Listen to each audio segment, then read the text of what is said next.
Well, you might remember an episode called Crash Boom Bang, where we did this thing before. Where we opened up this bearing down here for the rudder. Last time we didn't know that the shaft was actually one piece. That, at least I remember. But I don't 100% remember if this bearing is actually holding the rudder up at all or not. And then it might just be another crash boom bang to hit the rudder pole from the top and make it slide out. Small persuader, big persuader. Save this one for later.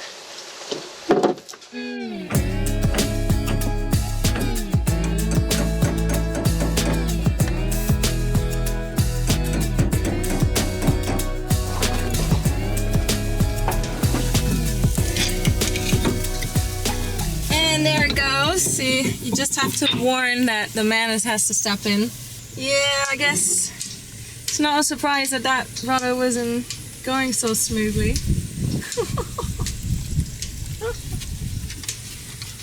That bearing is looking a little sad. Like, oh, very sad. So that's why I wanted to open that up.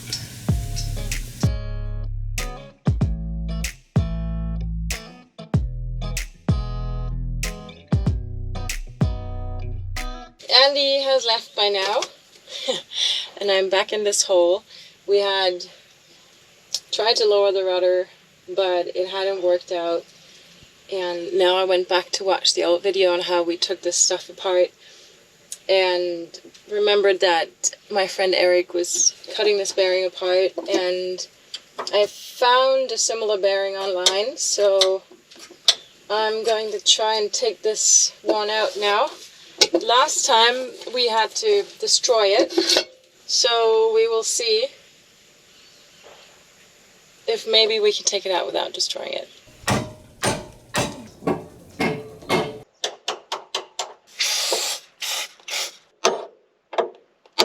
I did a bunch of hammering and banging and trying to lift this out, but it does not seem to be going places.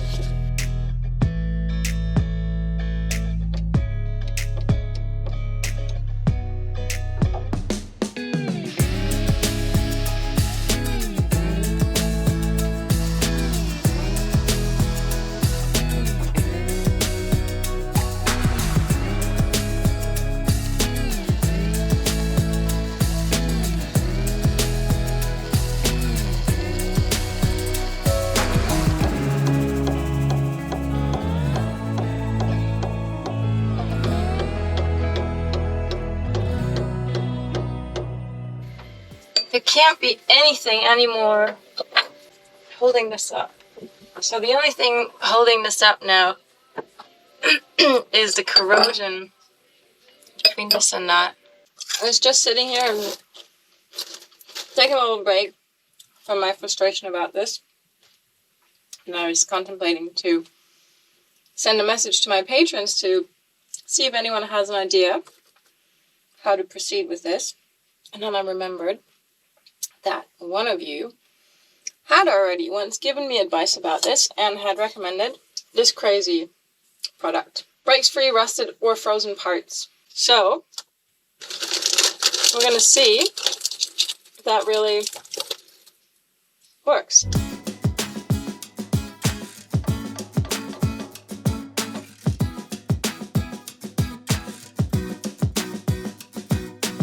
There's been a bit of a thing in the meantime, where I had not really wanted to use the grinder on cutting the whole bearing because I didn't want all the metal bits to be in my boat. And then I had this guy over here the other day,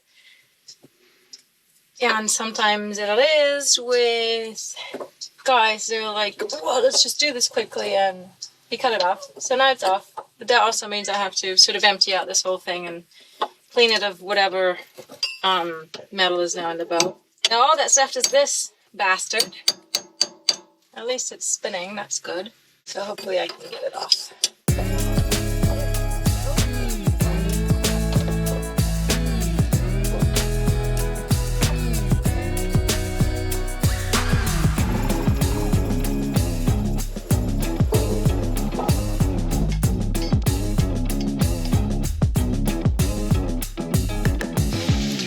I don't know if you remember that, but this part of the tiller, I fixed on the way to Costa Rica a long time ago.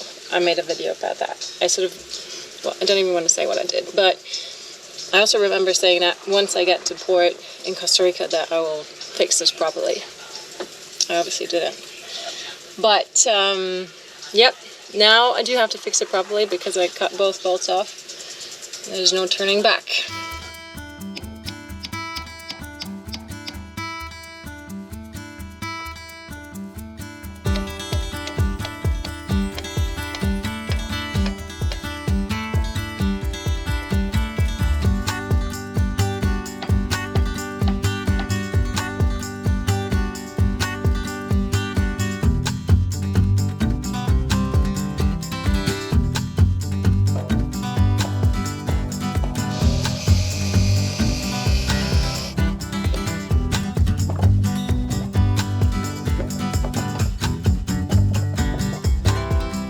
Okay, so in order to fix the corrosion that's on the rudder, I need to take it out, and also to make sure that the top part, the tapered bit that I cut where the tiller sits on, that fits perfectly again. So I'm gonna give both of those parts to the machine shop. So we're just gonna lift up the boat enough to take the rudder out, which is nice that we do have the lift, because last time in Balboa we had to dig a huge hole. I don't think we would get very far here. This is an expensive operation though. But I thought it's probably better to have it done properly than having to do it again.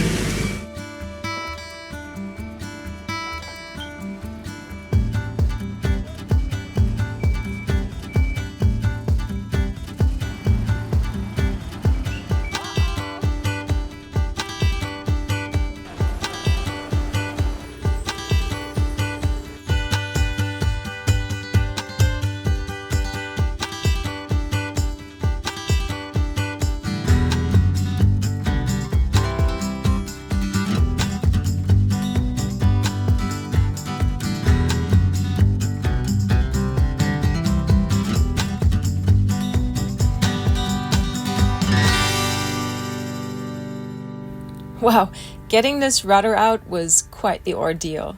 I could have saved myself a lot of trouble if I had kept a cooler head, but what's done is done.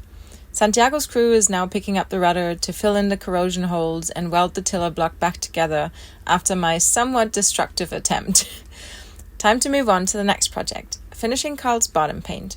You might remember that I had already prepared the hull, grinding it down and patching up all the bare aluminum spots. That's usually the most time-consuming part, and I'm really glad that that's done. What's left is to apply a nice coat of Total Boat epoxy primer on the hull to create a smooth surface for the antifouling, and then apply 2 layers of antifouling. Well, it looks like I'm getting a little bit of help for my wonderful primer coat here. So I'm going to mix 2 big batches, and we're going to be super quick. I think we want to be ready in an hour and a half.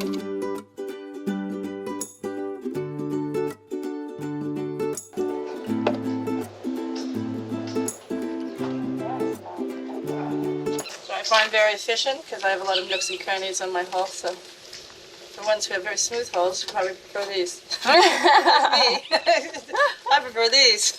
I have some plates on my boat, so we're gonna give the pinky ones a try.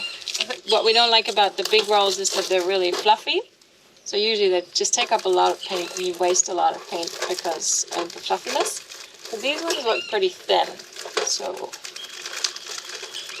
we'll see. We'll see. Pink snap. It's all about speed today, so because it's getting kind of late.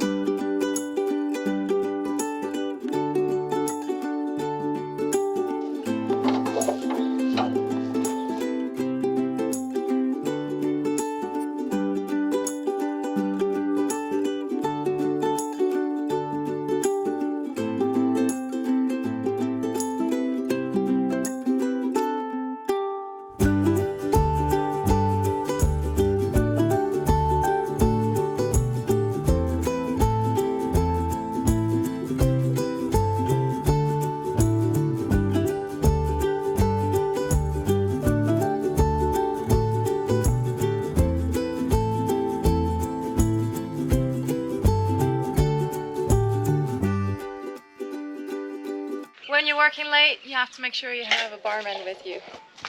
What we're having? Barmaid. We're having what the Barwoman, sorry. also negro and a little Boga. Sweet. And whilst Maria's mixing some drinks, I'm gonna steer up the antifouling. Woo!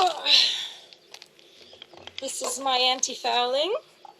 It's for aluminum boats. It's copper free. I know that there are some people with aluminum boats that do use copper paint. I'm not one of them because I already have enough issues and enough anxiety. I don't have to worry about the uncertainty whether copper bottom paint is going to do something to my aluminum.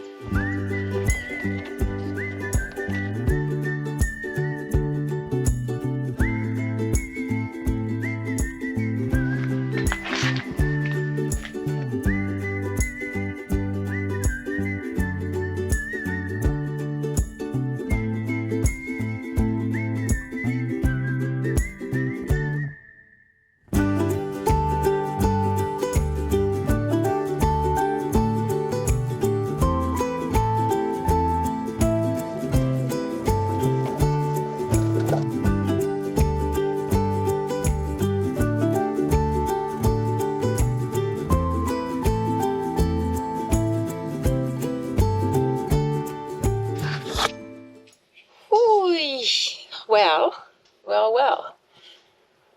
We did get some primer on the boat and the first layer of antifouling, but it was pretty dark when we painted, so we had to paint with a headlamp. Well, Maria had a headlamp.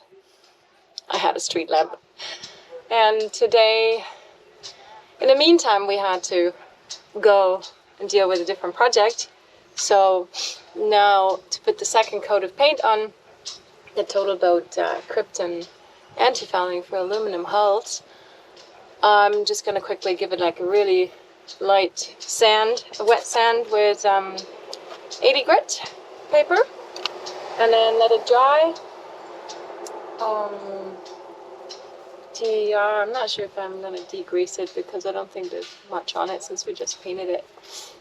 But yeah, just a quick wet sand, and then throw another layer of antifouling on, and then mount the prop, the new prop, prepare the rudder, and then we should be about ready to splash everything else I think I can do in the water, because my new crew's coming. And as usual, I'm in a time crunch.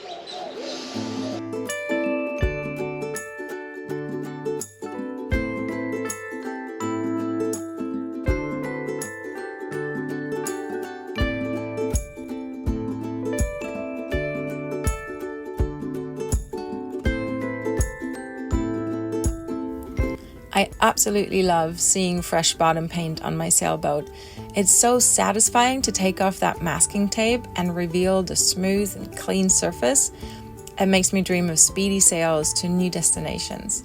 I had originally planned to remove the nasty rub rail and fill in all the little patches below it and give the sides a paint touch-up.